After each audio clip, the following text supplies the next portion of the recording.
Сексуальность. Личные предпочтения или сложное биологическое уравнение. Молодые исследователи и группа подопытных свинок раскрывают удивительную, иногда шокирующую науку сексуальной привлекательности.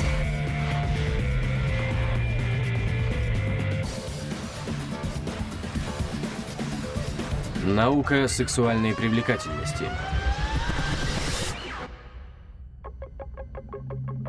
У каждого свой вкус, верно? Неверно. Сексуальная привлекательность — это не дело вкуса, это биологический императив. Выбор наших партнеров определяется эволюцией, и наука может это доказать. Мы вынуждены искать генетические подсказки на лице, форме тела и походке, запахе и голосе потенциального партнера. Простите. Оказывается, у женщин более сложные сексуальные запросы, чем у мужчин. Профессор Дуглас Кенрик, Университет Аризоны. Мы привыкли думать, что выбираем партнеров произвольно. Красота в глазах смотрящего. Исследования последних лет позволяют утверждать, что этот выбор не случайен. Многие вещи происходят подсознательно, не подконтрольно. Красота непроизвольна. Привлекательность тоже непроизвольна. Во всем мире мужчины и женщины некоторые вещи считают более привлекательными, а некоторые менее.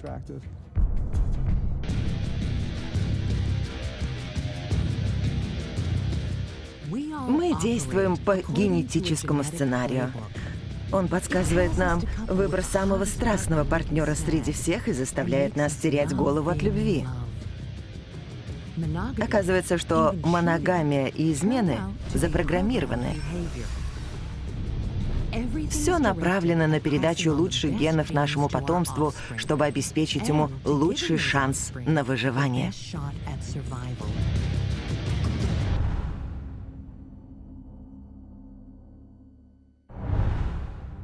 С чего начинается наука сексуальной привлекательности? С лица. Один взгляд может породить страсть на всю жизнь. Я решил, что она из моей лиги, если можно так выразиться. Во многом из-за лица, потому что она красивая девчонка. У нее чудесные губы и прелестный носик. Форма и цвет ее глаз кажутся мне идеальными. Я помню, что мне понравились ее волосы, то, как она одевалась. А скулы, у нее самые высокие скулы из всех, что я видел. Мне это очень нравится. Первое, что я заметил, были глаза. А еще у нее чудесные ушки. И лишь потом я обратил внимание на то, что ниже. У него были очень толстые очки, но я смогла разглядеть сквозь них, что у него самое прекрасное лицо, улыбка, большие карие глаза. Я влюбилась в его личико. За многие столетия некоторые лица стали бессмертными за свое очарование и сексуальность. Испокон веков художники, ученые, философы стараются разгадать, что делает лица потрясающе красивыми. Греки считали, что секрет скрыт в математической формуле. Платон назвал его «золотое сечение» — уравнение совершенства. Возьмите пространство и поделите его на две части. Золотое сечение — это когда меньшая сторона относится к большей так, как большая ко всей величине. Примерно 2/3. Оказывается, золотое сечение можно встретить в структуре всех живых существ, включая человека. Многие анатомические пропорции ладони, рук, ног, туловища и лица соответствуют этому математическому уравнению. Статистик Кендра Шмидт из Университета Небраски использовала золотое сечение, чтобы оценить сексуальную привлекательность лица.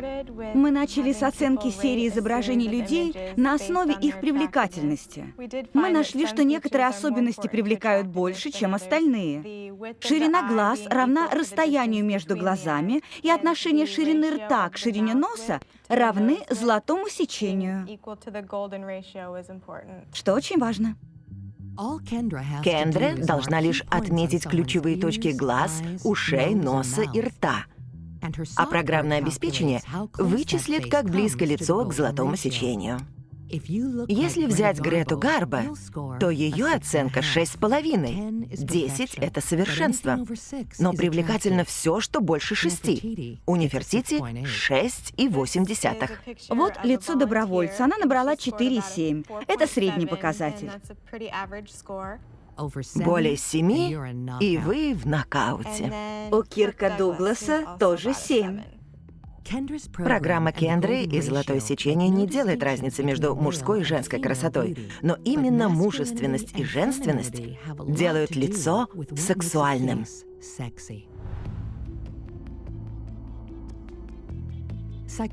Психолог Лиза Дубрайн много лет анализировала мужские и женские лица. Она работает в университете Абердин в Шотландии, в самой передовой лаборатории по исследованию лиц. Как и Кендра Шмидт, Лиза раскладывает человеческое лицо на составные части — глаза, уши, рот и кожу. Это фото средних мужчины и женщины. Мы усреднили данные примерно 60 студентов одного возраста, мужчин и женщин европейской внешности. Заметна разница между мужским и женским лицом. У женщины челюсть меньше, она не такая квадратная, и у женщин меньше брови, они более тонкие по сравнению с мужскими. У мужчин более квадратная линия волос. Но Лиза не только анализирует лица. Она создает новые, беря настоящих людей, а затем преувеличивая некоторые черты. Вот женское лицо, мы сделаем его более мужским. Увеличивается челюсть, глаза сужаются, брови опускаются. А потом мы можем сделать ее лицо более женственным, сделав челюсть более тонкой, брови тоньше и выше. Какое из этих лиц более привлекательное? Это или это? Лиза опросила множество людей, предлагая им более мужественное и более женственное лицо, а также изначальный вариант. 81% мужчин предпочел более женственное лицо женщины. Большинство женщин выбрало более мужественное лицо мужчины. Разница между мужскими и женскими лицами определяется сексуальными гормонами. В детстве лица мальчиков и девочек довольно схожи, но затем начинается половое созревание, и лица мальчиков становятся длиннее, челюсть больше, брови гуще, и все это благодаря тестостерону.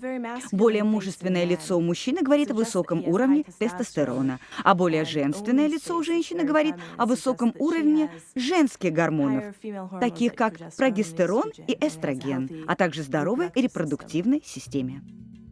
Большинство из нас привлекают те представители противоположного пола, которые получили сильную дозу сексуальных гормонов во время пубертатного периода.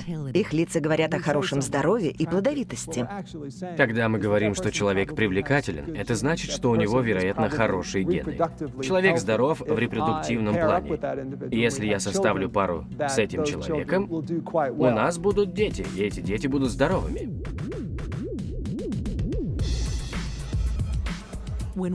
Когда мы видим кого-то сексуального на другом конце комнаты, искра, которую мы чувствуем, является молниеносным анализом лица человека.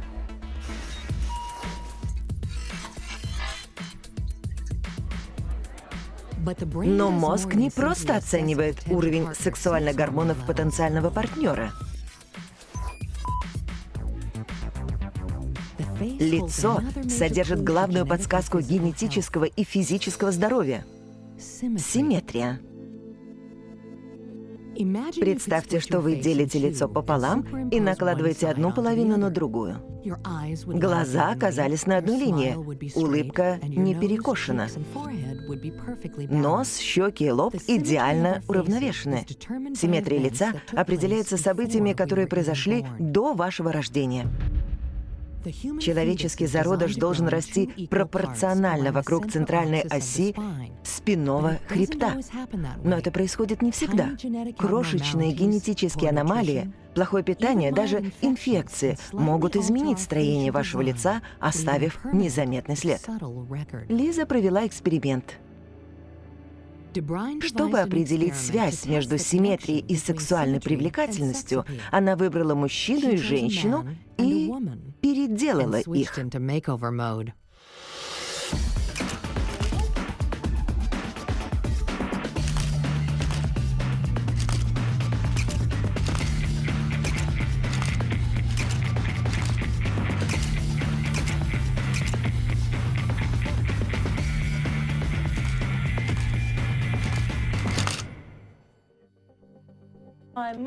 Я отметила примерно 200 разных точек в значимых местах, чтобы определить точно наиболее симметричные формы. Затем вычислила, что составляет симметрическую форму лица, и изменила ее лицо в симметричную форму. Это фотография одной и той же женщины, но в разной одежде и с разной прической.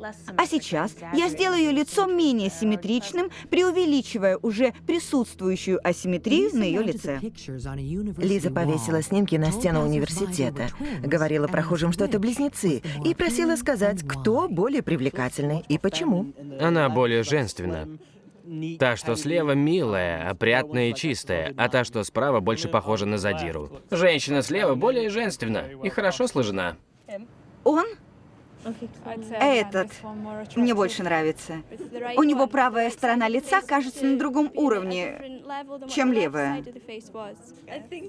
Этот привлекательный, у него меньше темных кругов под глазами. И губы не скошены.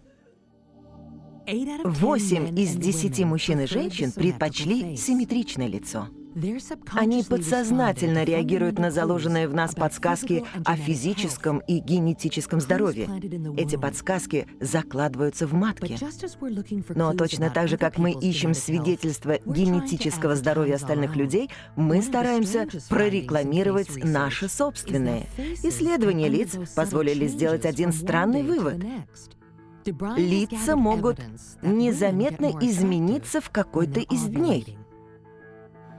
Мы провели изучение изменений женских лиц во время менструального цикла, а затем сравнили, как выглядят их лица во время овуляции, когда наиболее вероятна беременность, с другим периодом, когда беременность маловероятна. Когда люди выбирали между лицами, лицо во время овуляции посчитали более привлекательным.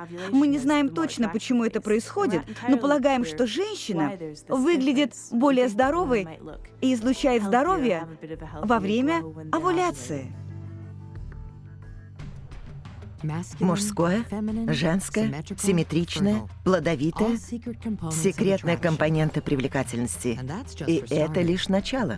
Сексуальная привлекательность — нечто большее, чем милое личико. Что делает тело сексуальным? Судя по рекламе, которая обрушивается на нас, у идеальной женщины тонкая талия, пышные бедра, длинные и стройные ноги. У мужчины широкие плечи, сильные грудные мышцы и живот, как стиральная доска. Но все ли мы считаем эти особенности привлекательными? Наука разгадала секреты сексуальности лица, пора спуститься ниже. Иногда, знаете ли, она меня зажигает. И это... Иногда Да, это здорово. он пропорциональный. У него тугие бедра. Нет таких куриных ножек, когда много вверху, а внизу торчат тонкие палки. У него прекрасное тело. На первом свидании Джимми пришла в белой мини-юбке. Знаете, такая тонкая талия, а потом шли круглые бедра, и грудь прямо вываливалась. У нее было чудесное тело, она была отлично сложена, просто классно. То, что мне нужно. Больше искать не нужно было. В университете Лос-Анджелеса Кэрри Джонсон пытается разгадать, какие формы тела гарантированно сведут нас с ума. Она сфотографировала сотни разных тел и попросила сотни тестируемых оценить их. Пока тестируемые рассматривали разные тела, она фиксировала их взгляд специальным устройством. Смотрите прямо в середину. Точка показывает, на чем фокусировался взгляд. Чем дольше он задерживался на каком-то месте, тем больше точек. Отследим взгляд человека. Некоторое время взгляд задерживается на лице, потом переходит на плечи и вниз на тело. Он смотрит на грудь женщины. Это неудивительно. Наши подопытные мужчины смотрят на эту часть тела больше, чем женщины. Грудь женщины говорит о ее половой зрелости и способности к воспроизводству. Неудивительно, что она притягивает взгляд. Но это не единственная цель внимания мужчины. Недавно неврологи обнаружили часть мозга, которая активизируется, когда мы смотрим на человеческое тело. Керри Джонсон хотела лишь узнать, что активизирует эту часть мозга. Оказывается, ответить довольно сложно. Когда вы видите реального человека, идущего по улице, многие вещи могут отвлечь ваше внимание от того, чем интересуемся мы, ученые. У человека может быть одежда, которая привлекает внимание к определенной части тела, может быть украшения. И все эти вещи мешают нашей способности анализировать и управляют нашими суждениями о привлекательности. Чтобы сосредоточить внимание только на форме тела, Керри смоделировала пару манекенов без лиц, груди и украшений. Остались только пропорции тела. А затем она предложила участникам определить, какая форма мужская, а какая женская. Мужчина. Женщина. Вскоре Керри заметила одну закономерность. Вне зависимости от формы тела, зрители чаще смотрели на бедра и талию. Он решил в этой категории все просто и легко. Посмотрел на область бедер и талии и быстро определил, что это женщина. А это тело более неопределенное. Оно немного повернуто в бок, и тут было сложно решить, чье оно. Керри установила, что все люди используют бедра и талию как индикатор половой принадлежности. Причина проста. Сексуальные гормоны, которые выскакивают во время полового созревания, резко меняют талию женщины из прямой в подобие песочных часов. Исследователи пытаются вычислить параметры сексуального тела женщины. Талия должна составлять 0,7 частей от ширины бедер. Художники всех эпох показывали, что эти пропорции близки к золотому сечению и кажутся идеальными в течение всей истории человечества. Даже люди каменного века 20 тысяч лет назад вырезали вот такую статуэтку женской плодовитости. Когда мы начали работу, доминирующая теория привлекательности тел фокусировалась на одной черте — соблазнительной фигуристости. Она гласила, что причина в том, что эта часть тела говорит о здоровье и плодовитости. Самыми привлекательными женщинами были здоровые, которые могли иметь детей. Однако исследования Керри раскрыли кажущееся серьезное противоречие этой теории.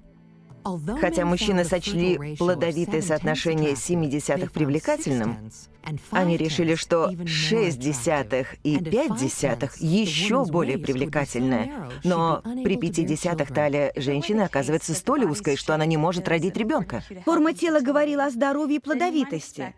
И можно ожидать, что крайние формы тела, фактически несуществующие в природе, считались бы непривлекательными. Но оказалось наоборот. Самыми привлекательными были крайние формы тел. Очень узкая талия по отношению к бедрам. Столь узкая, что она не существует в природе, а наши наблюдатели твердят, что это привлекательно. Казалось, это бросает вызов ученым, которые связывают сексуальную привлекательность со здоровьем и плодовитостью. Но на самом деле это не так. Потому что при этом упускается, что наш мозг оценивает, как выглядят тела в движении. В 70-е Джохансон провел первые исследования движений человеческого тела. Он крепил к наиболее выдающимся частям тела отражатели, в основном шарики для пинг-понга или светоотражающую ленту. Он снимал идущих, прыгающих, занимающихся разными делами людей. И когда эти кадры показали наблюдателям, их спросили: «Вы видите светящиеся точки. Можете сказать, что это люди?» Ответ был утвердительным. Это говорит о том, сколь важны движения тела для социальных суждений. Тогда Кэрри запрограммировала свои фигурки на движение, сделала им разные размеры талии и попросила зрителей сказать, какое сочетание наиболее сексуально. Мы установили на основе суждений зрителей, что более привлекательным оказалось прямое туловище с мужским разворотом плеч. И туловище в форме песочных часов с сильно виляющими бедрами тоже посчитали привлекательными. Другие комбинации непривлекательны. Похоже, что Джонсон обнаружила, что мы слишком торопимся читать признаки мужественности или женственности. Иными словами, мы ленивы, не заставляем себя задуматься, стоит ли нам спариваться с этим телом или нет. Мы не думаем о здоровье или плодовитости, а скорее о сочетании признаков. Эту комбинацию легче понять. Это мужественный мужчина. Это проще понять, поэтому он привлекателен. И наоборот, когда имеется крайне женственная форма женщины, это тоже легче осознать, поэтому она считается привлекательной для наблюдателя.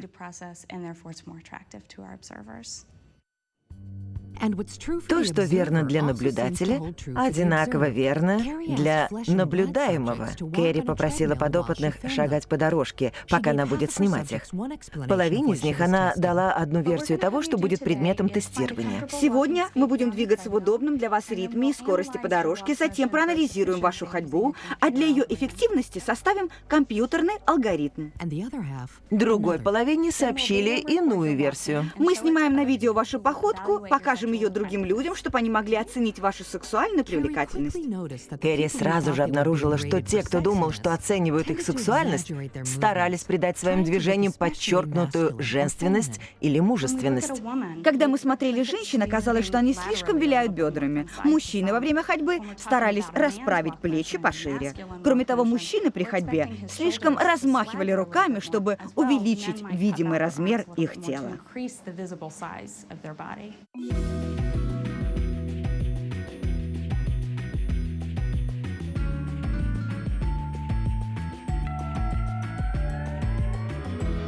Вот нормально идущая женщина.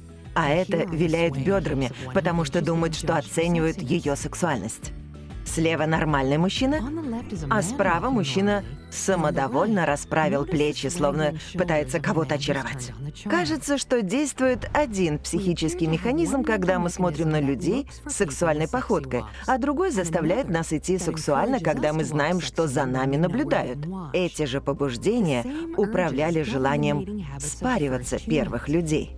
Неправильная походка может говорить о генетической слабости и ограниченной продолжительности жизни. Сексуальная поза говорит о здоровье и достаточно долгой жизни, чтобы взрастить детей. Главная эволюция. Мы развивающиеся организмы, которые передают свои гены последующим поколениям. Поэтому мы очень внимательно относимся к признакам генетического и общего здоровья нашего партнера. У нас имеются механизмы, которые помогают определять тонкие особенности в других людях. Но ни у кого нет совершенного тела и лица. Сейчас сексуальная привлекательность покажет свое уродство. 20 мужчин и женщин во имя науки будут сражаться за лучшего партнера.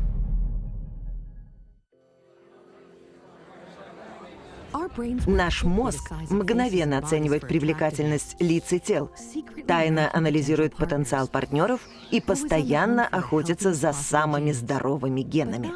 Но не всем нам дано поймать великолепную десятку. Мы прилагаем все усилия. Когда мы с подругой осмотрелись, увидели Рекса. И я сразу остановилась, потому что мне понравилось его телосложение. Я был тогда худее. У него были хорошие густые брови, прекрасная копна волос, он выделялся из толпы. И я даже не смотрела на остальных. Мне было неважно, кто еще здесь в помещении. Он был похож на щенка, большие карие глаза. Не знаю, что еще. Улыбка. Мне понравилась ее походка, манера говорить. Иногда она поворачивалась ко мне со своей дьявольской улыбкой императрицы. И я ощущал себя маленьким мальчиком в комнате со взрослыми. Когда я оглянулась, он оказался рядом. Посмотрел мне в лицо и сказал: «Привет, я Донни». Мне повезло. Как мы решаем, кто наша пара и почему, остается загадкой, которую пытается разрешить эволюционный психолог Дуглас Кендрик в течение десятилетий. Если бы все охотились за хорошими генами, то парни не остановились бы, пока не нашли себе кого-то вроде Дженнифер Лопес или другой модели. Тогда бы они остановились, а женщины искали бы, пока не заполучили Брэда Питта или другого красавца. В реальной жизни люди должны совпасть друг с другом. Как устроен механизм совпадения? Чтобы узнать это, доктор Кендрик собрал 10 мужчин и женщин различного диапазона привлекательности и решил провести тест социальной динамики. Во-первых, он лишил подопытных свинок возможности выделиться, одев их в одинаковую асексуальную одежду. Итак, сейчас мы поиграем в спаривание. У вас всех есть цифры. Собственный номер вы не видите, а чужой видите. Протяните кому-нибудь руку. Если другой человек ее примет, вы образуете пару и отходите в сторону. Если вам откажут, идите дальше, пока не найдете другого. Задача — постараться выбрать наиболее большой номер, памятуя о том, что другие тоже реагируют на ваш номер на голове. Номера выданы наугад и подразумевают привлекательность. Единица — наименьшую, десятка — наибольшую. В реальном мире большинство из нас не знает, насколько мы привлекательны. Изначально мы всегда целим повыше, желая попасть в десятку, а затем постепенно опускаемся, ища того, кто примет нас.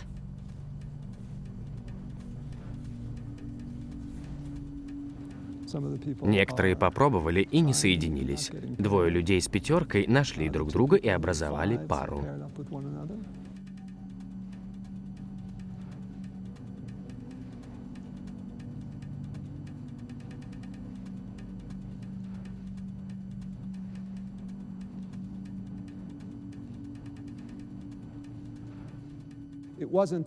Это не значит, что десятки или единицы совпадают между собой идеально, но существует корреляция.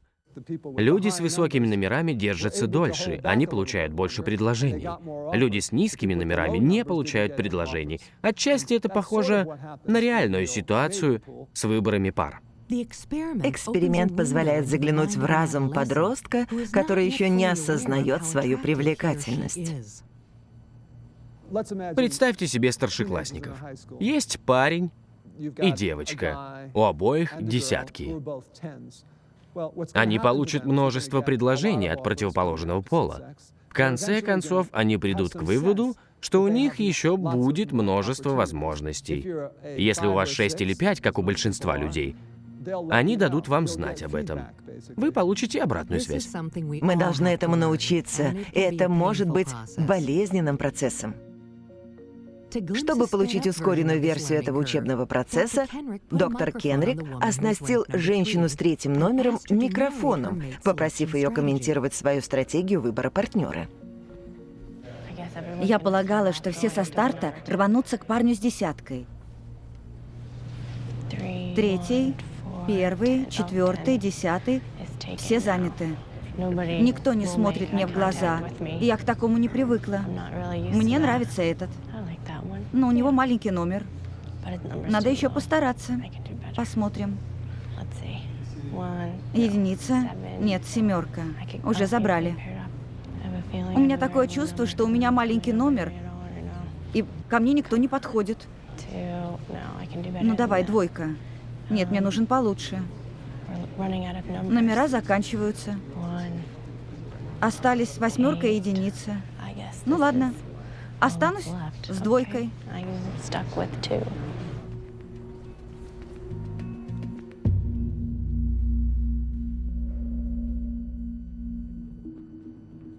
После теста со случайными цифрами доктор Кенрик решил посмотреть, что получится, если выбор партнера будет проводиться по принципу подлинной физической привлекательности.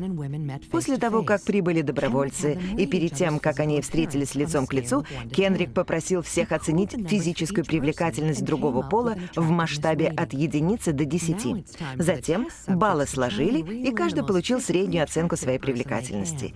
И теперь настала пора провести тест. Итак, мы изменили правила. И сейчас я попрошу дам снять шапочки.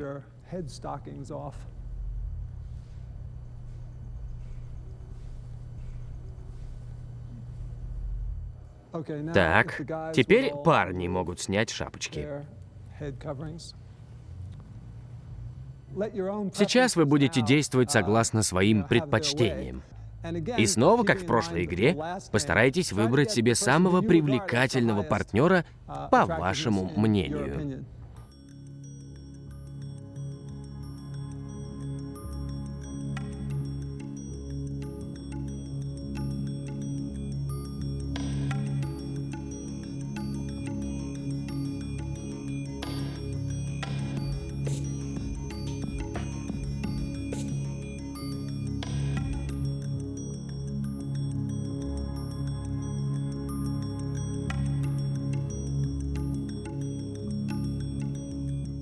Как Кенрик и ожидал, каждый выбрал партнера, близкого ему по очкам.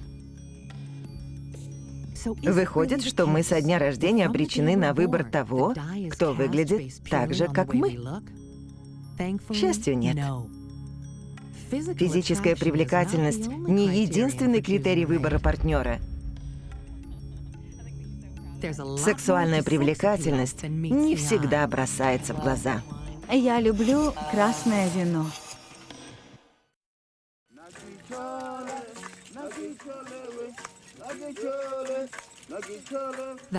Хадза из Танзании.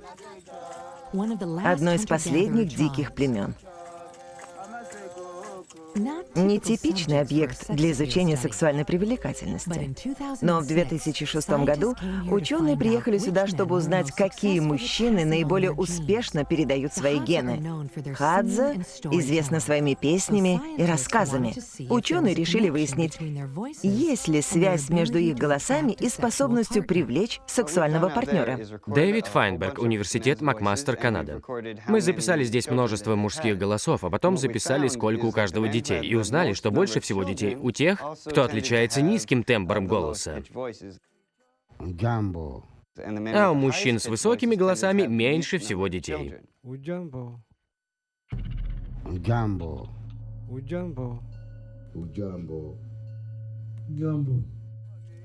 Какое отношение имеет голос отца к количеству детей? Профессор Гордон Гэллоп, Университет Нью-Йорка. Мы полагаем, что значение звучания голоса мужчины связано с далекими событиями в истории человеческого рода, когда после захода солнца становилось темно. В ночной тишине звуки были главным способом межчеловеческого общения. И главным видом этого общения были соблазнение и секс. Когда мужчина и женщина разговаривают во время первого свидания, главная внутренняя антенна по оценке сексуальной привлекательности работает в полную силу. Антенна сосредоточена не на том, что вы говорите, а как вы говорите. Я люблю красное вино.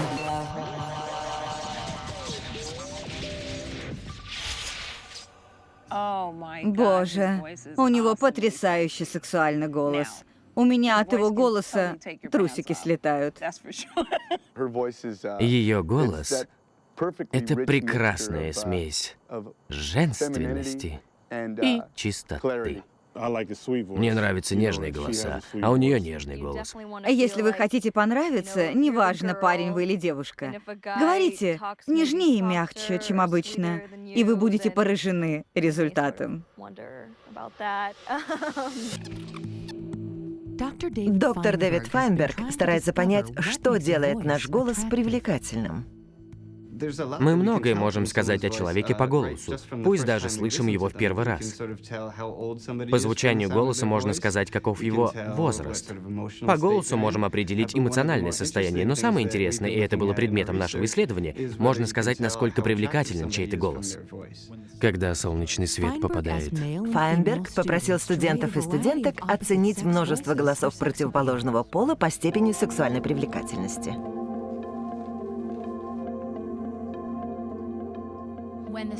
Когда солнечный свет попадает на капли дождя в воздухе, Когда солнечный свет попадает на капли дождя в воздухе, Когда солнечный свет попадает на капли дождя в воздухе, когда солнечный свет попадает на капли дождя в воздухе, мужчины выбрали женщин с высоким голосом. мне больше нравятся высокие голоса. Я считаю, что они более женственны. Мне кажется, что молодой голос кого-то близкого мне по возрасту более подходящий для меня. Мне кажется, что он моложе, здоровее и сексуальнее. Мы думали вначале, что мужчинам понравятся больше мягкие, низкие голоса женщин, но наше исследование показало, что все как раз наоборот. Одной из главных причин явилось то, что высокие голоса у молодых женщин и женщин с высоким уровнем эстрогена. Понятно, что никого не удивит, что женщины выбрали мужчин с более низкими, мужественными голосами. чем ниже, тем лучше. Мужчины с низкими голосами привлекательнее. Низкий голос предполагает, что они сильнее и больше, чем мужчины с высокими голосами.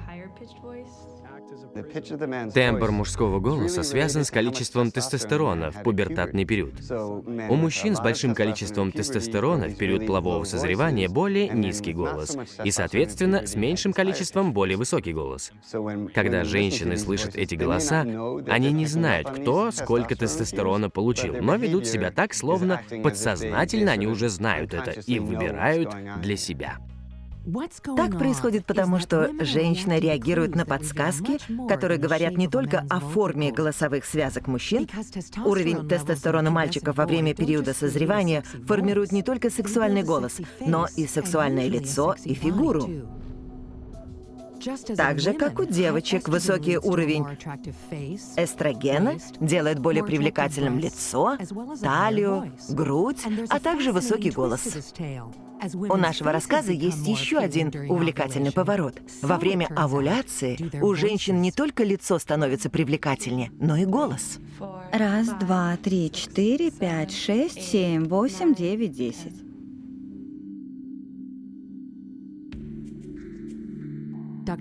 Доктор Гордон Гэллоп из университета Олбани в Нью-Йорке изучает, как эстроген действует на женский голос в течение месячного цикла. 1, 2, 3, 4, 5. Принципиальное воздействие гормонов на голос человека происходит в пубертатный период. Но у взрослых женщин он происходит также во время колебаний гормонов в период менструального цикла. 10 мужчин взялись добровольно оценить привлекательность 10 женских голосов. 2, 3, 4, 5, 6, 7, 8, 9, 10. В конце эксперимента доктор Гэллоп открыл участникам удивительную правду. Не знаю, заметили вы или нет, но некоторые из этих голосов принадлежат одной женщине. Собственно, в эксперименте участвовало вообще 4 женщины, просто мы записали их голоса в разные периоды менструального цикла. Вот голос одной из женщин. 1, 2, 3, 4, 5, А это ее голос в другой период цикла. 7, 8, 9, 10. Во время второй записи тональность ее голоса выше. 3, 4, 5, 8, 9, 10. Запись была сделана в период овуляции, в самый благодатный период. Он звучит иначе. Я оценил его иначе, потому что не знал, что он принадлежит тому же человеку. Кажется, мы все выбрали голос в период готовности к беременности. Меня это даже удивляет. Когда женщина оказывается в середине цикла, в момент наибольшей плодовитости, когда она, вероятнее всего, может забеременеть, ее голос оценивается как более привлекательный. Красивое лицо, прекрасная фигура, сексуальный голос, созданный гормонами — все определяется генетикой. То, что мы называем сексуальностью, всего лишь неустанные усилия наших генов продать себя подороже самому привлекательному партнеру. Но как нам побороть генетические разногласия, если они против нас? Сексуальная привлекательность. Подсознательная драма, которую наши гены играют в мозгах, приводит к кульминационному моменту — выбору партнера, с которым мы хотим спариться, и здесь возникает заговор. Поскольку у людей небольшое потомство, решение о выборе партнера крайне важно. Многие скажут: «Господи, и мужчины, и женщины привлекательные партнеры». Но привлекательный мужчина — это не совсем то же самое, что и привлекательная женщина. Мужчины и женщины выбирают придирчиво, но мы придираемся к разным вещам. Разница в том, что противоположный пол ищет в партнере, отражена в способе подачи себя. Женщины являются более окрашенным, более ярким полом. В животном мире наоборот. Самцы выбирали в течение эволюции наиболее привлекательную внешность, чтобы привлечь самку. У павлинов есть хвост с глазками. У льва густая грива. Мужчина не оснащен такого рода очевидными анатомическими украшениями, но кое-что у него есть. Игрушки. Машина многое скажет о вас. Она показывает вашу стабильность, заставляет вас выглядеть лучше, более привлекательным. Она бросается в глаза девчонкам. В общем, автомобиль делает вас, потому что вы есть то, что вы ведете. Люди типичные млекопитающие, поскольку женщина выбирает доминирующего мужчину, и это приводит к соревнованию между самцами. Они стараются всякими способами показать себя ей. У других млекопитающих то же самое. Если вы поедете в национальный парк «Скалистые горы», вы увидите баранов. Самцы появляются раньше самок и начинают бодаться друг с другом. Самки даже не смотрят соревнования, им нужен только победитель. В некотором смысле наши автоклубы похожи на них. Мужчина как бы говорит остальным: «Эй, смотрите, парни, я круче всех». А женщина обращает в первую очередь внимание на тех, кто выше по своему статусу. Мужчины разбираются между собой, кто из них выше по статусу, а затем они выбирают себе партнерш. Понимаете, мы хотим тех, кого все зовут босс, который занимается крутыми вещами, держит бизнес. У них лучшая одежда, прикид, машины. Женщины должны быть более разборчивы в мужчинах, потому что секс будет стоить им дороже.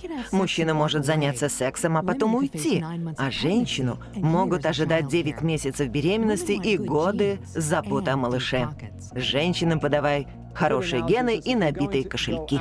Вот хорошая аналогия. Вы собираетесь поужинать в Лос-Анджелесе, хотите потратить $200. Изучайте выбор ресторанов, вы изучаете придирчиво и будете разочарованы, если не получите лучшую еду. А если вы хотите потратить $5, вы купите на улице еду у какого-нибудь парня и будете счастливы не меньше. С точки зрения эволюции, мужчина, как и все млекопитающие, делает выбор на $5. Женщины — наоборот.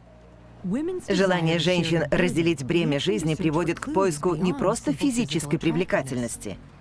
Они ищут признаки статуса мужчины, его богатства, пригодности в качестве партнера и защитника ее самой и ее выводка. Исследователи из Австрии доказали, что женщины могут изменить свое мнение о партнере на основе автомобиля, который он водит. Женщин попросили оценить внешний вид передней части машины, так же, как они оценивают мужчин. Элизабет Оберзахер, Университет Вены.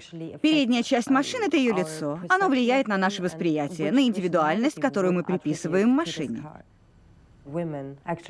Женщины предпочли машины, которые выражают власть и господство. При этом мы предполагаем, что эти машины безопаснее и дороже остальных. Во многом то, что происходит при выборе партнера, это настоящая реклама. Люди говорят: вот смотрите, что я имею, какой я. Они пытаются подчеркнуть это. Он может быть не столь уж привлекательным, но когда вы узнаете, что у него есть все — власть, деньги, стиль, он самый крутой, это заставляет вас хотеть его. Фактически тебе нужна крутая тачка. Лучшая тачка, чтобы возить лучших цыпочек. Приоритет мужчины — физическая привлекательность. Приоритет женщины — статус. Если у мужчины есть статус, это все меняет. Хотя я, возможно, любила того парня уже 3 года, я продолжала смотреть по сторонам. У меня не было кольца. И вот я оглядываюсь, и внезапно вижу Рекса. Он просто стоял рядом. И я прошу его дать мне ручку. Он протягивает мне эту золотую ручку. Кросс. Разумеется, я была поражена. Я тоже умею продавать.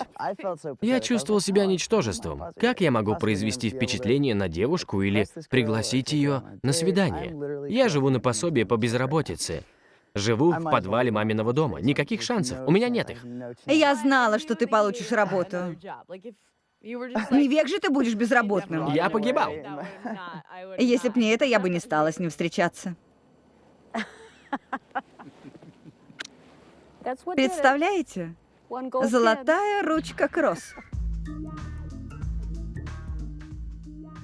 Человеческое воспроизводство — это не просто секс. Выбор партнера — лишь маленькая часть игры. Нужно удержать партнера.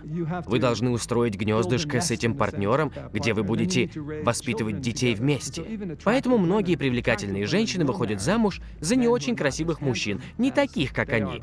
Потому что это торговля. Они предлагают свои качества за какие-то ресурсы или обязательства. Небольшой эксперимент показывает, как социальный и финансовый статус могут непосредственно изменить представление женщины о мужчине. Для эксперимента были сделаны фотографии мужчин в обычной одежде. Каждому дали фиктивную работу. Одни занимались недвижимостью, другие стали музыкальными продюсерами.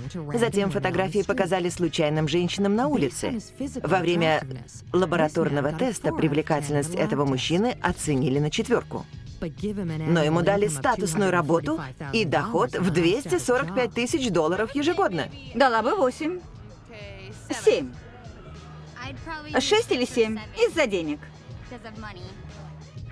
Этот парень получил 9 в лаборатории, но 23 тысячи в год и работу в магазине канцтоваров. В результате его сексуальная привлекательность резко снизилась.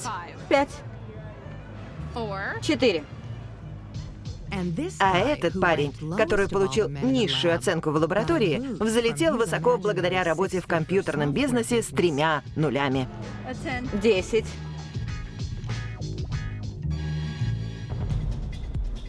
Хотя мужчинам будет достаточно милого личика и сексуального тела, женщинам нужны здоровые и богатые. Но это не единственная разница между полами. Женская разборчивость намного глубже. Они полагаются на сексуальный радар, который ни один мужчина не обнаружит. Сексуальность. Мы все думаем, что узнаем ее, когда увидим. Или услышим. А есть у сексуальной привлекательности запах. Я чувствую его запах. У меня мурашки по телу бегут, такой он вкусненький. После долгого рабочего дня она пахнет лучше, чем утром.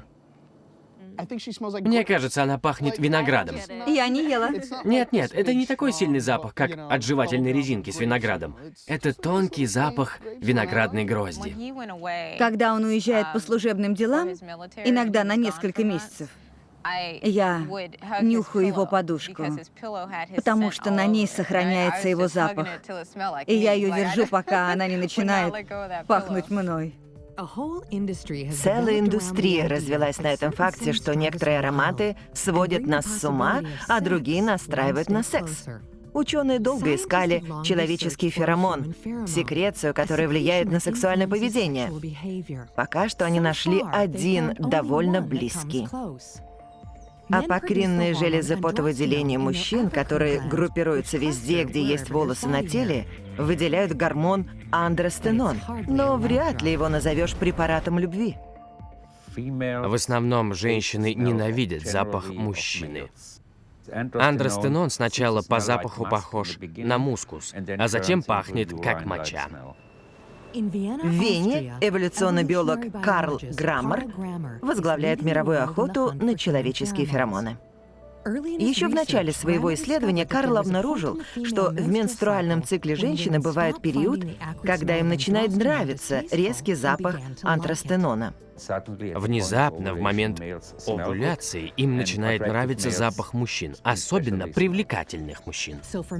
Для мужчин андростенон – эффективный радар для спаривания. Он отпугивает женщин, не готовых к размножению в данный момент. Но связь между сексуальным интересом женщины и запахом мужчины намного сложнее. Соленая вода из потовых желез смешивается с андростеноном и питает бактерии, живущие на коже. Это микроскопическое нерестилище бактерий придает каждому мужчине уникальный запах. Запах, на который настраиваются женщины. Элизабет Оберзахер, член команды Граммера, нашла прекрасный способ удержания этого мужского одеколона.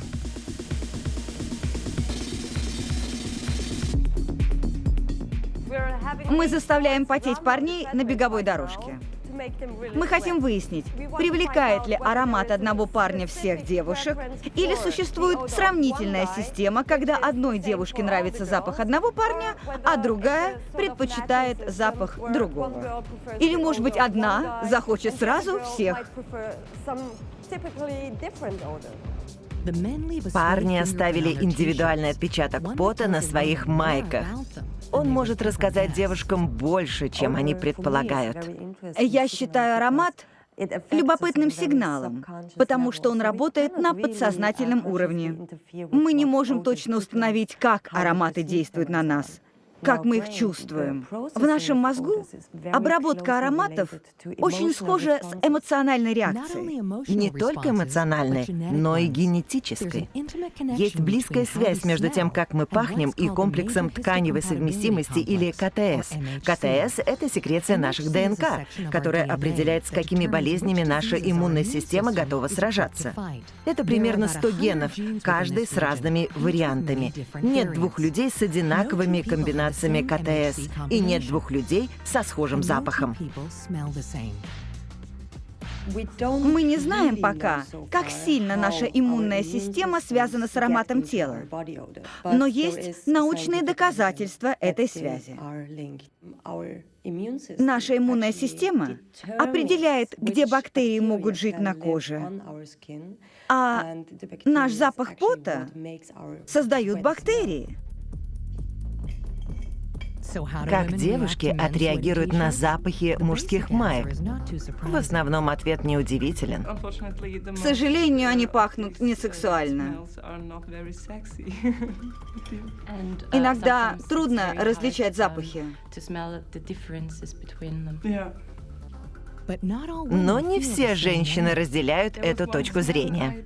Один запах не показался мне отталкивающим. Он был умеренным, не сильным. Я не разочарована. То, что запах понравился одной из женщин, означает две вещи. Во-первых, она на пике репродуктивности. Это значит, что ее неприязнь к мужским ароматам меньше. И во-вторых, ее КТС. Иммунные гены, видимо, хорошо сочетались с его генами. Оберзахер и Граммер установили, что женщинам нравится запах мужчины при соблюдении двух условий. Во-первых, женщина должна быть в 1-2 днях от овуляции. Во-вторых, гены КТС мужчины должны отличаться от ее собственных. Этот результат подтвержден во всем мире, в том числе в лаборатории Марти Хезлтон в Университете Лос-Анджелеса. Люди предпочитают запахи тела, отличные от своих. Таким образом, мы получаем гены от каждого из родителей. И если мы получаем разные гены, это значит, наша иммунная система лучше, чем если бы мы получили их от родителей с одинаковым КТС. В уикенд мы лежали в кровати, и я сделала так. Он спросил, что ты делаешь? Он откинул руку, и я зарылась лицом в его подмышку. Маленькое вступление. Я почти не потею. Если сравнить запах Рекса с вином, я бы сказала, он мягкий, спелый, восхитительный. Хорошо, мне нравится. Спасибо. Я думал, что ты скажешь старый и мускусный. Ни за что. Женские носы помогают им вынюхать подходящего партнера, а во время их месячного цикла они могут забеременеть. Но команда Оберзахер выдвинула догадку, что женское чувство запаха делает еще кое-что. Оно охраняет их от родственников. Чтобы проверить это, они решили изменить эксперимент с вонючими майками. Элизабет подложила среди прочих маек майки, принадлежащие отцу или брату женщины. Когда женщины обнаруживали майки с потом члена своей семьи, реакция была поразительно негативной. Собственно, неприятие близкого родственника схоже с сексуальной неприязнью.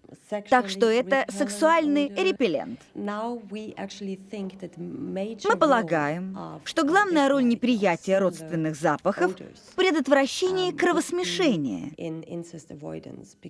поскольку у родственников схожие иммунные системы, и поэтому схожие запахи. Кровосмешение — это социальное табу, биологическая бомба замедленного действия. Неудивительно, что природа передала защиту от кровосмешения запахом, заложенным в нас так глубоко, что мы едва осознаем это. Эволюционисты полагают, что первые люди намного больше полагались на обоняние, чем мы. В наследственной среде неизвестно точно, сколько родственников вокруг нас. Если люди живут с устойчивыми группами или расширенными семьями, вполне может быть, что вы окажетесь связанным родственными связями с кем-то из ее членов. Так что обнаружить родственника не так просто. Любой может оказаться вашим братом или сестрой. Женщина проходит по опасным водам сексуальной репродукции, ведомой ароматом мужского тела. Запах ограждает женщину от генетически неподходящих партнеров и манит к тем, кто поможет ей завести здоровых детей. Обычно запах мужчины отталкивает, но запах женщины — это что-то иное. Он играет тайную и шокирующую роль в сексуальной привлекательности. Когда мужчина вдыхает запах вагинальных секреций женщины, он теряет способность различать привлекательную и непривлекательную женщину. Мужчина и женщина играют в кошки-мышки, оценивая сексуальную привлекательность друг друга и пытаясь рекламировать себя. Как называется эта игра? Флирт.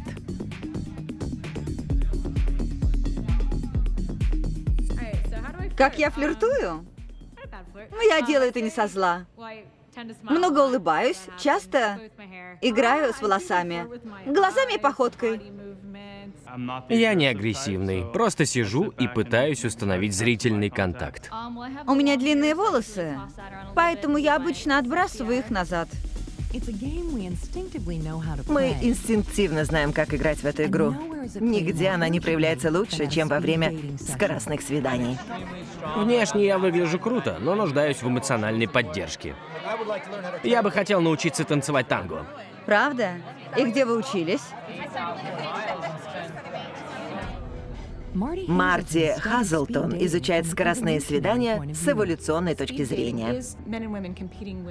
На скоростных свиданиях мужчины и женщины соревнуются в умении произвести впечатление.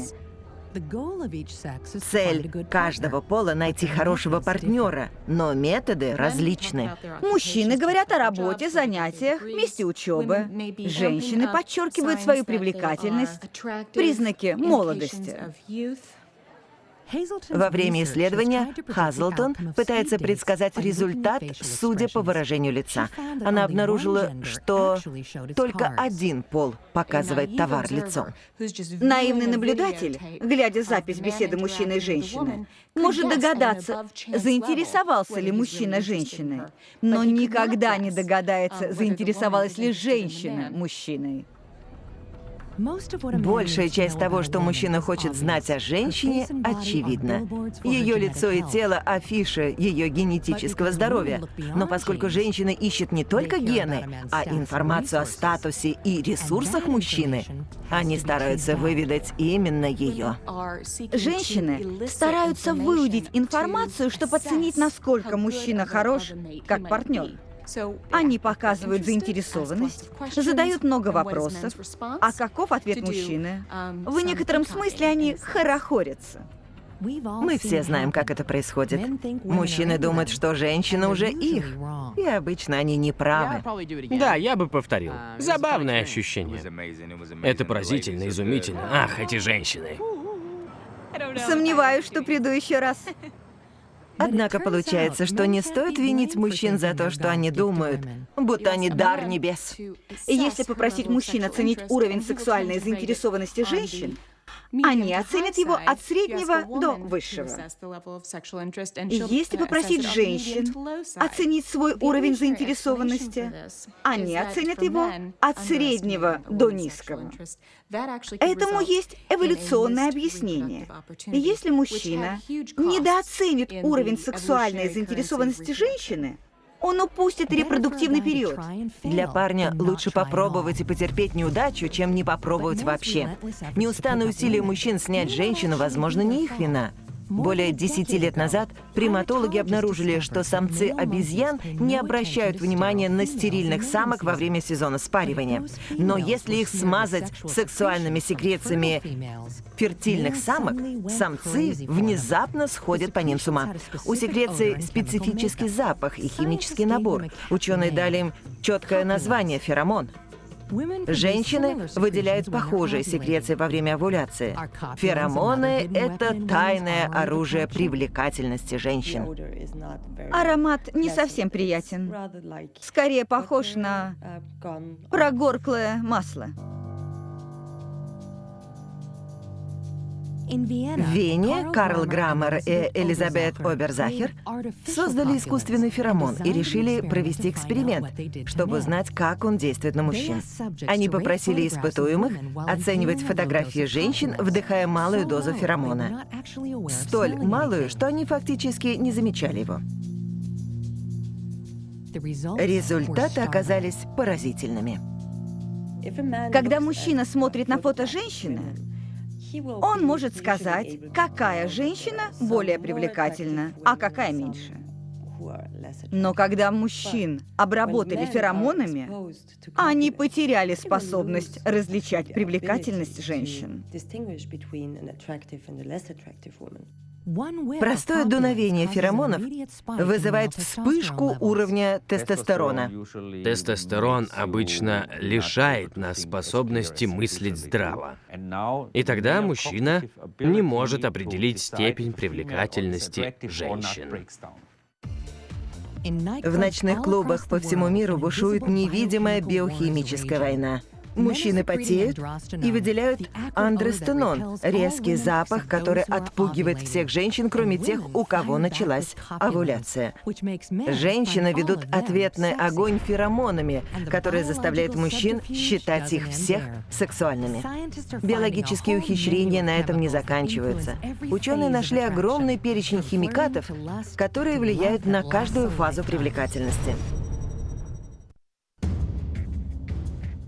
Привлекательность — главная сила притягательности человека. Ученые выяснили, что у привлекательности несколько стадий. То, что начинается как простой биохимический всплеск, может превратиться в сложную химическую реакцию. Мы целовались и говорили. Говорили и целовались. Потребовалось время, чтобы двинуться дальше. Но поцелуи были нежными, страстными. Это было приятно. Да, мы много целовались той ночью. И я поцеловала его на дорожку. Не думаю, что он помнит. Это было как в кино. И я прижалась к двери и подумала, боже мой, как он мне нравится. Многое связано с поцелуем. Вы видите, чувствуете, пробуете, касаетесь и слышите друг друга. Все чувства задействованы. Так что ничего удивительного в том, что первый поцелуй был началом долгих, чудесных отношений. Или сразу концом. У мужчин в слюне содержится много тестостерона. Во время поцелуя он попадает в женщину. Тестостерон – это гормон сексуального желания. Тестостерон – препарат страсти, заставляет мужчину покорить женщину, а затем спариться с ней. Поведение женщины меняет уровень тестостерона у мужчины, и это меняет его отношение к этой женщине. Тестостерон побуждает мужчину соревноваться, а чем более конкурентоспособен мужчина, тем больше у него возможностей для спаривания. Тестостерон также заводит женскую сексуальность. Но этот препарат желания лишь заставит вас залезть в капкан. Удержит в нем другой химикат – дофамин. Дофамин дает ощущение восторга, эйфории, головокружения, притягательного внимания. Дофамин – это химикат удовольствия мозга. Такие наркотики, как кокаин, также вызывают эйфорию, затопляя голову дофамином. Дофамин делает очень привлекательными и наркотик, и секс. Из дофамина в мозг поступает мощная энергия, возбуждение. Вы можете шагать всю ночь, болтать до рассвета. Кажется, что дофамин, тестостерон, восторг и желание переплетены в сложную связь. Высокий уровень дофамина заводит сексуальный движитель даже не в романтических ситуациях. 4, 3, 2, 1, давай!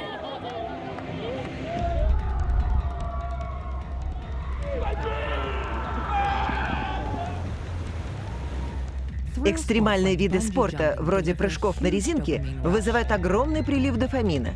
Во время эксперимента по влиянию статуса на мужскую привлекательность несколько женщин оценили фото этого мужчины. 4. Как его оценят женщины после прыжка на резинке? 6, 7, 9. И я была так возбуждена, что смотрела только на своего бойфренда. Когда я видела его, и я понимала, что другого такого нет. Для меня он был самым потрясающим. Выброс дофамина в мозг повышает нам настроение, а затем приводит к желанию чаще заниматься сексом. Когда вы чувствуете эйфорию, вам хочется испытать ее снова, и вы возвращаетесь к этому. Вы зависите от нее. Если тестостерон заводит наш сексуальный движитель, а дофамин делает нас зависимыми от удовольствия секса, то есть ли химикат, ответственный за любовь? В 2004 году доктор Люси Браун и Хелен Фишер начали сканирование мозга молодых пар, чтобы найти физическое доказательство любви. Во-первых, Джулия, спасибо. Вы знаете, я всегда занималась сканированием мозга. А сейчас мы сканируем мозг тех, кто безумно влюблен. Как долго вы влюблены? 2 года и 8 месяцев. Когда я затевала это, я была убеждена, что романтическая любовь напрямую связана с мозговой системой.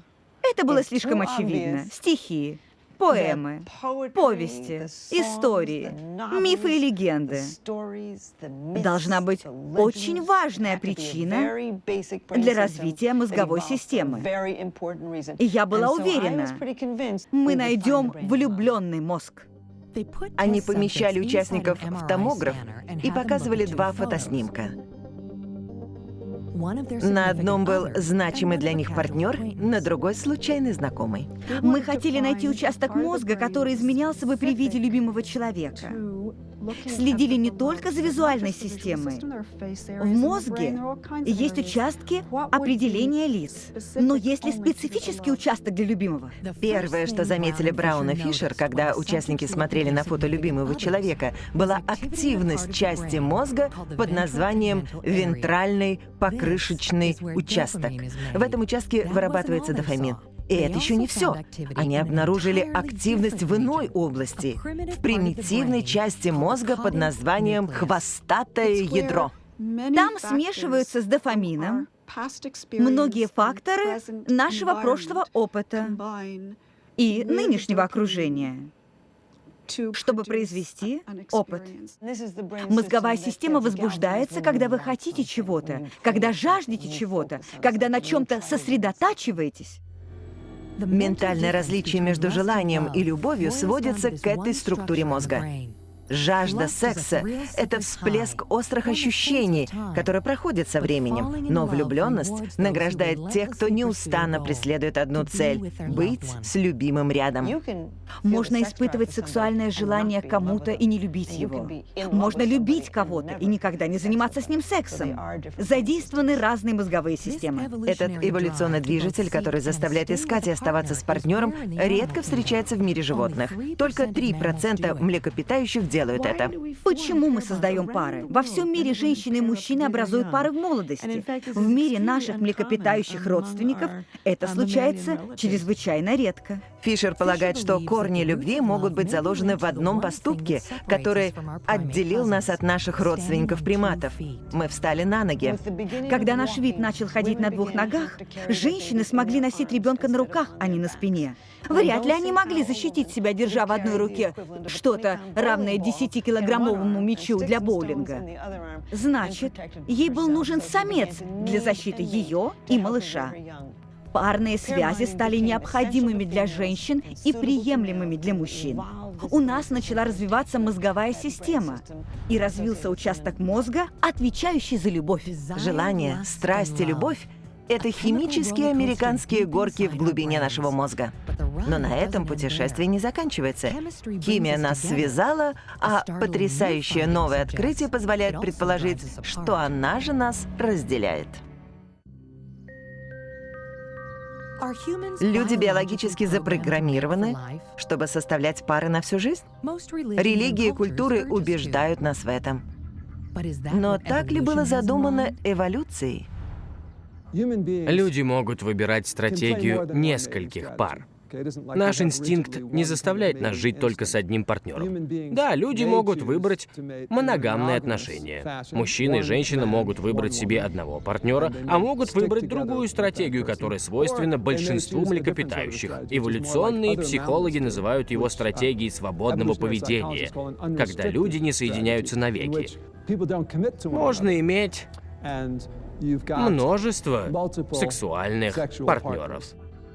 Уже давно было известно, что мужчины более беспорядочны в связях пол.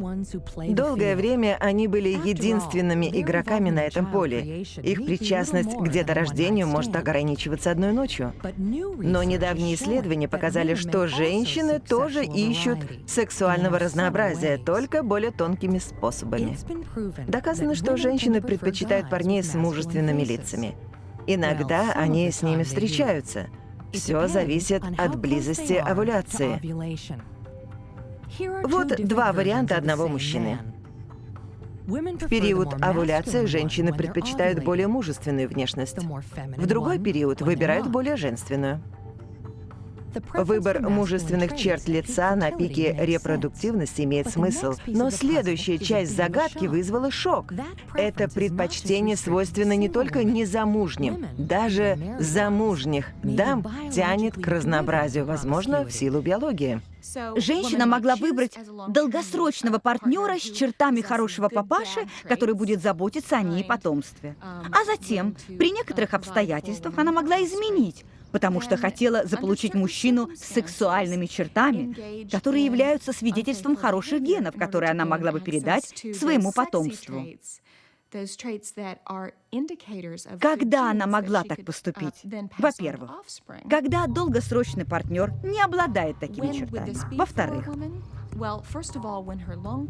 Когда в короткие промежутки репродуктивного цикла, когда она могла забеременеть. Для женщины нет смысла в измене, если нет шанса зачать потомство. В Вене команда Карла Граммера сделала важное открытие в научном понимании неверности. Исследования показали, что когда женщина демонстрирует часть своей плоти и делает преувеличенное движение телом, это резко повышает уровень тестостерона у мужчин. Граммер решил проверить, насколько возрастает техника флирта во время овуляции. В одном из ночных клубов Вены он развернул походную лабораторию.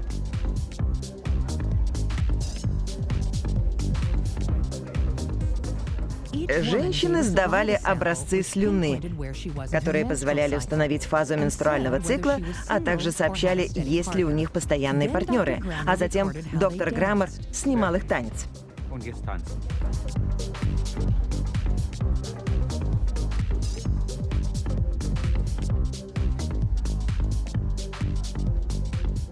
И фотографировал, сколько участков голой кожи они демонстрировали.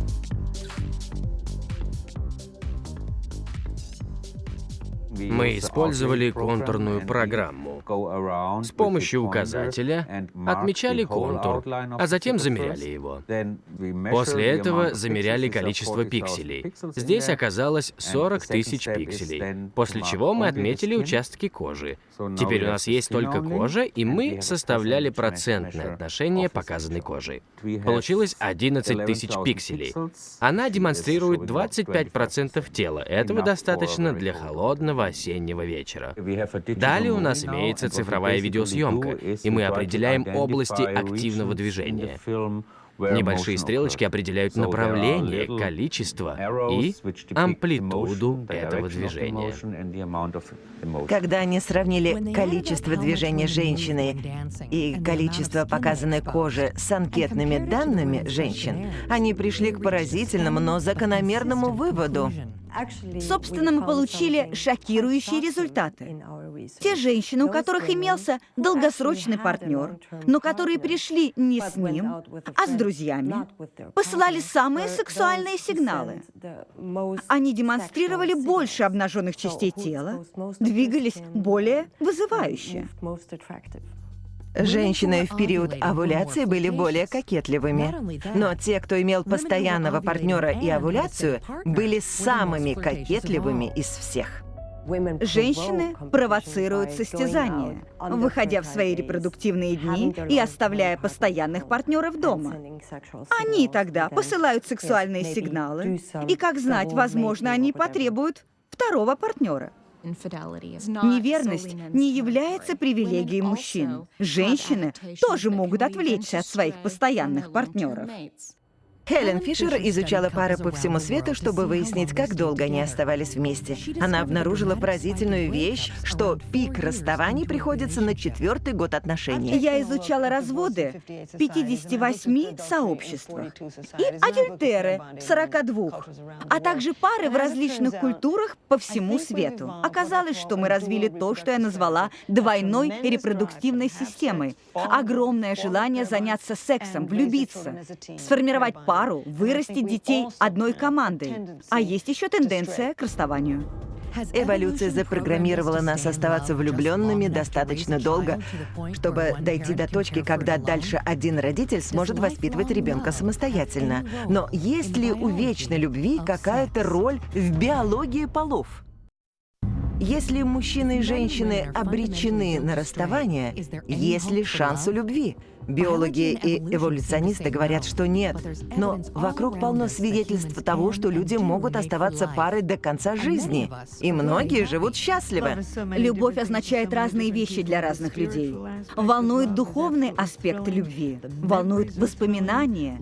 Взросление детей тоже заставляет нас волноваться. Это происходит постоянно в течение жизни. Чтобы передавать свои гены следующим поколениям, достаточно одной ночи страсти. Но человек особое создание в мире животных, мы создаем устойчивые пары. Человеческая репродукция касается не только секса. Выбор партнера — лишь малая часть игры. Мы должны сохранить партнера. Мы должны устроить гнездышко, где будем жить с партнером и растить детей. Нам нужны связи с другими людьми. Если химия страсти и любви позволяет удержать партнеров вместе несколько лет, что удерживает партнеров вместе десятилетиями? Времени бывает достаточно, чтобы дети не только выжили, но и зажили своей жизнью. Ответ помогло дать другое моногамное млекопитающее. 90% североамериканских полевок проводят жизнь с одним партнером. Когда ученые изучили мозг моногамных самцов полевок, они обнаружили высокий уровень гормона вазопрессина. А когда рассмотрели мозг полигамных самцов, уровень этого гормона оказался низким. Возможно, у мужчин тоже есть гормон моногамии. Похоже, что так. Мы всегда знали, что гормон вазопрессин важен для функционирования почек и задержки воды. Будет большим сюрпризом, если окажется, что он играет важную роль в сохранении семьи. Так же, как вазопрессин у мужчин, у моногамных женщин отмечен высокий уровень схожего гормона окситоцина. У нас бывают подъемы и спады. Самое важное — не натворить каких-нибудь глупостей в этот период. Ему тяжело. Что же? Знаете, когда я возвращаюсь домой, открываю дверь гаража и вижу его машину, у меня на душе становится тепло. И это после 25 лет. Она сделала меня лучше. Я всегда буду любить ее за это. Всегда. За прошедшие десятилетия Хелен Фишер и Люси Браун изучили тысячи людей во время влечения и на первой стадии любви. Знаете, каков их был последний эксперимент? Они сканировали мозг тех, кто любил более 10 лет. Хотели увидеть, покажет ли томограф ту же мозговую активность, что у тех, кто только что влюбился. Что же происходит с ментальной химией любви? По-моему, у нас развелись разные системы мозга для любви.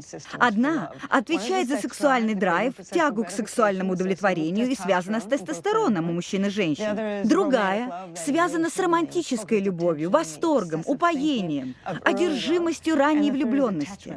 И третья, она отвечает за спокойствие и безмятежность, которые можно почувствовать рядом с долгосрочным партнером. Питер Ков женат на своей жене Ли 24 года. У них 2 детей и небольшой совместный бизнес на Манхэттене. Они воплощение любви и счастья. Моя любовь к Ли сейчас сильнее и глубже, чем в тот момент, когда я впервые взорвался. Я использую именно это слово. Вначале был взрыв. Он породил и питает любовь, которая развивалась десятилетиями. Питер согласился проверить свою любовь в исследовании Хелен Фишер, чтобы увидеть, пульсирует ли в его мозгу любовное возбуждение после 20 лет брака. Страшно. Подумайте об этом и будущем пары, которая собирается жениться. Вдруг определится, что один или оба не любят. Что тогда делать? Расстаться? Пойти к адвокату? Как с этим справиться?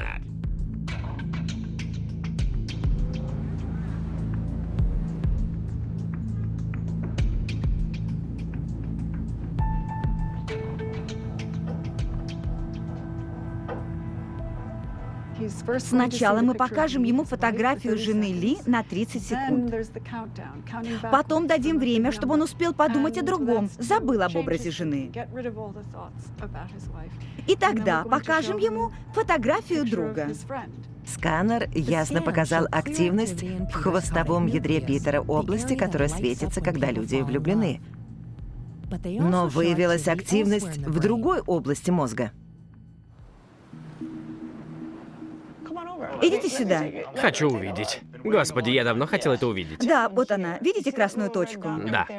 Это вентральная покрышечная зона. Эта фабрика у основания мозга вырабатывает дофамин, который дает вам чувство восторга и эйфории, тяги к ней.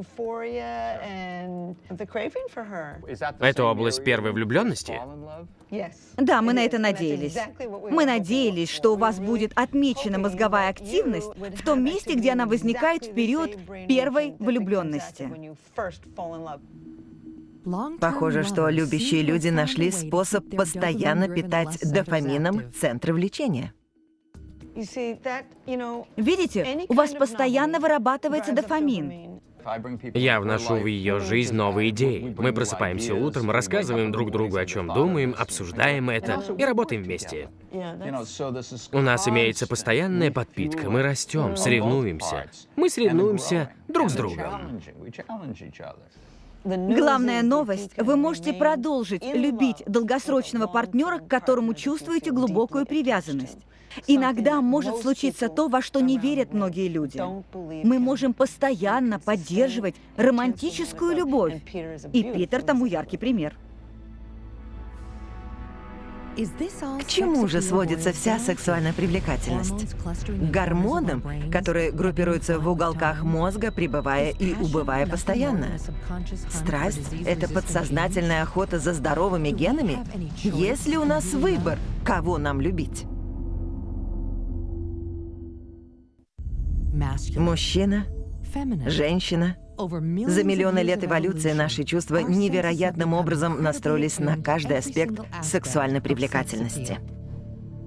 Мужчина и женщина следят друг за другом из разных концов переполненной комнаты. По ее показаниям он может судить о ее возрасте, о том, насколько она молода. Тело может многое сказать мужчине.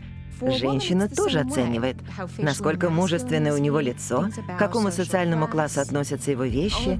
Все переплетено довольно сложно, но человеческая психология позволяет выделить основные признаки, которые говорят о том, насколько выгоден этот человек в роли партнера.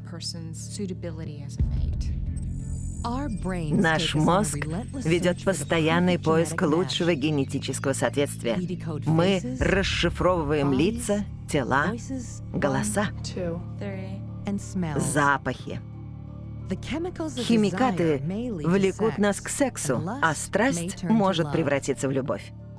Сексуальная привлекательность — это комбинация основных генетических и химических сил, которые влекут нас к здоровому партнеру.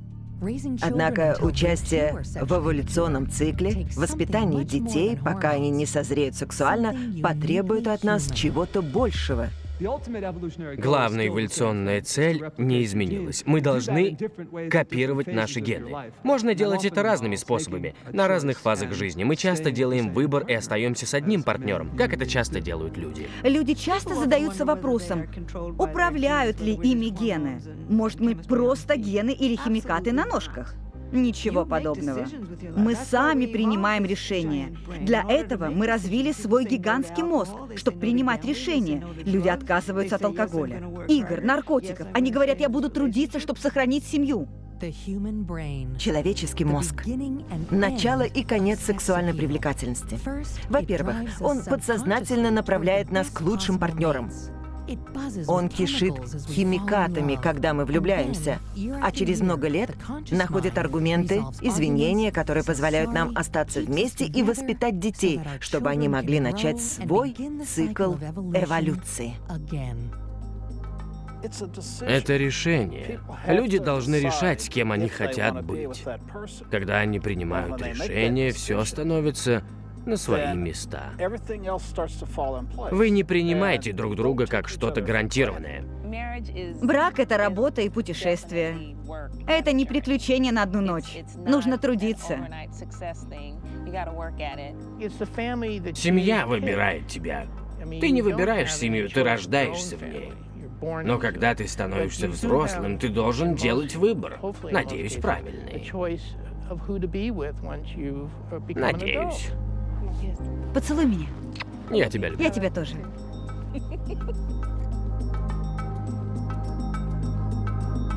Продюсеры Адам Фишер, Хэнк Стиплтон.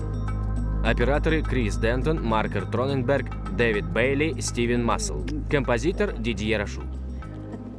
Ты целуешься лучше всех на свете. Ловлю тебя на слове.